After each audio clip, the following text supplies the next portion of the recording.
in lesson 49, part 4. We're continuing our true or false series. So today's statement is the one-piece takeaway. Is it true or is it false? It's a very widely used phrase in the teaching of golf, and it was made successful and famous worldwide because one Jack Nicklaus used it in his books. Jack Grout, his boyhood coach, taught him that a one-piece takeaway where the club, the arms and the shoulders work together were a good thing. Now, this is called true or false, but we've got to make room for some maybes. There may be a bit of truth and a bit of falsehood in both. So, who am I to gainsay the great Jack Nicklaus, or for that matter, the great Jack Grout? I would say with respect that the nice thing about the one-piece takeaway, it certainly ensures that the first inch of the backswing is a shoulder turn. And as a keen follower of these videos, you'll know that turning the left shoulder we consider to be the paramount motor skill. So you think, well, wouldn't you therefore teach a one-piece takeaway? Well, let me tell you why I think there's a weakness in the one-piece takeaway idea. The strength is it does encourage shoulder turn in the first instance, but the danger is that the forearms lock and the wrists lock. Now, in a healthy backswing, when the shoulder ignites the backswing, the forearm rotation, this movement, is going to happen over the entire swing. If you can see it happening, it's a bad thing. But the fact remains, if you turn the shoulders early in the one-piece takeaway, the blade is starting to rotate as it makes its journey.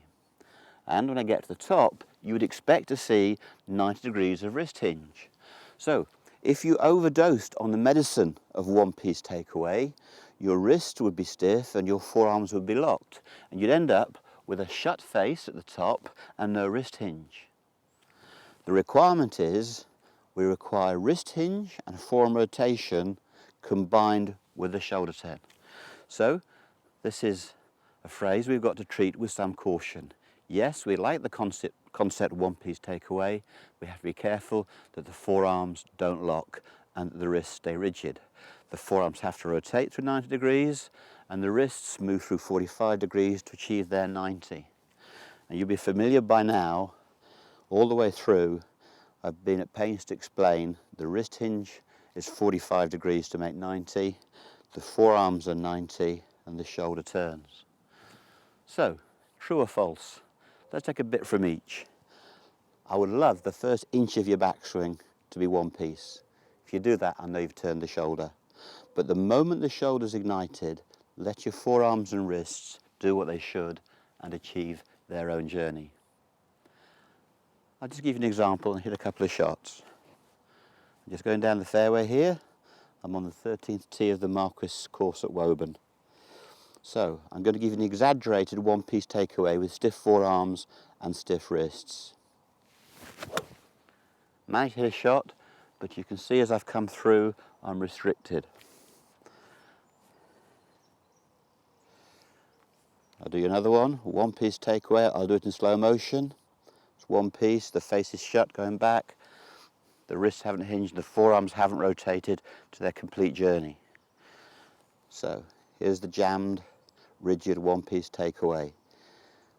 In its most extreme form, it will create a low pull, like that. So let's do the one that we want. Set up properly. Yes, igniting the shoulder, but the moment the shoulder ignites, the forearms are going to rotate and the wrists are going to hinge. So here we go. Load the shoulder, blend and release. I think you can see that's a full and complete shot with loads of flight. Went twice as high as the shot that had no wrist hinge, and the draw was neutral. Whereas with the rigid takeaway, the toe of the club hit the ball and deflected it into a low flight. So let's apply Jack Nicklaus's adage, the one-piece takeaway in the first inch. But as the rest, let nature take its course, blend a 3 and swish through. And again, like all medicine, don't overdose.